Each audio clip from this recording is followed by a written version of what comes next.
नमस्कार, आप सभी का हमारे पॉडकास्ट में स्वागत है। हमारे साथ है आचार्य शुभम जी। नमस्कार। जय माता दी। जय माता दी। आप तो शुभम जी आज हमें जिसमें चंद्रमा खराब है और पूर्णिमा भी आने वाली है, तो इसलिए हमने ये पॉडकास्ट चंद्रमा स्पेशल रखा है।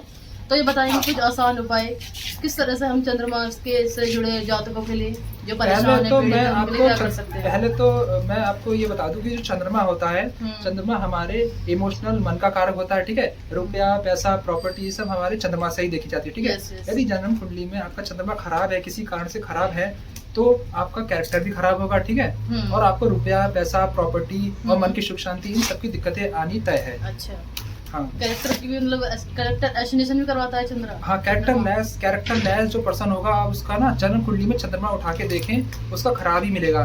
अच्छा। क्योंकि जन्म कुंडली में एक लॉ है, मैं आपको बताता हूँ। जन्म कुंडली यदि आप देखना जानते हो तो 12 भाव होते हैं। ठीक है, यदि 1 से 6 भाव में बृहस्पति हो और 7 से 12 भाव में आपका केतु होगा लॉ वाइज, तो चंद्रमा कहीं भी बैठे जन्म कुंडली के 1 से 12 भाव में, वह खराब ही होगा और उस व्यक्ति का कैरेक्टर खराब होगा और उसे रुपया, पैसा, प्रॉपर्टी, घर की सुख शांति, मन की सुख शांति, सबसे दिक्कतें आएंगी।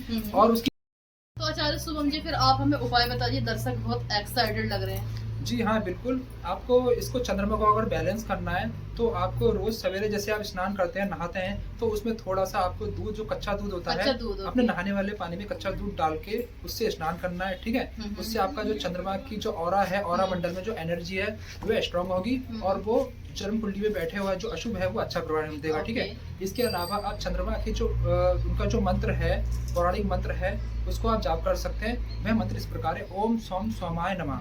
इस मंत्र का यदि आप जाप करते हैं तो आपकी कुंडली में जो चंद्रमा है वह शुभ परिणाम देगा और आपको अच्छे फलों की प्राप्ति होगी। जी ओके, तो आप लोगों ने जैसे समझा कि आचार्य शुभम ने आपको एक बिल्कुल सिंपल बेसिक उपाय बताए हैं। कच्चा दूध आप ले सकते हैं। और कुछ आप दर्शकों को कुछ और उपाय बताना चाहेंगे? जी हाँ, चंद्रमा से रिलेटेड और कुछ उपाय भी है। यदि आप मुझसे जन्म कुंडली कंसल्टेशन लेते हैं और उसमें यदि आपका चंद्रमा की हालत मतलब टकराव में निकलती है, तो हम उसे एक उपाय सजेस्ट करते हैं कि 43 डेज लगातार, मतलब 43 दिन लगातार आपको जो कच्चे चावल हैं उनको किसी भी धार्मिक स्थान पर किसी पुजारी या कोई गरीब व्यक्ति मंदिर के अंदर होना चाहिए, वो उसको 43 डेज लगातार दान देना है चंद्रमा के लिए। मतलब बैलेंस हो जाएगा चंद्रमा का, जिससे और आपको चंद्रमा के शुभ फलों की प्राप्ति होगी। ओके, तो सबसे पहले तो हमें ये जानना जरूरी है कि चंद्रमा आपका वीक है या नहीं है। तो आपकी समस्या भी आचार्य जी ने हल कर दी है।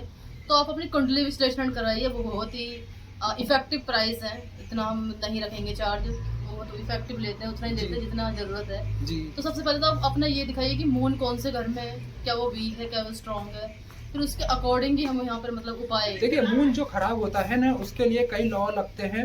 मैं आपको सबसे सिंपल लॉ ये तो यही बताया कि बृहस्पति पहले घरों में और जो केतु है वो 6 से 12 के घरों में होगा, 7 से 12 के घरों में। अच्छा। तो चंद्रमा कहीं भी बैठे अशुभ होगा। और यदि अशुभ शनि चौथे घर में बैठा है, जो चंद्रमा का अपना घर है, तो भी चंद्रमा कहीं बैठा हो तो वह अशुभ परिणाम ही देगा।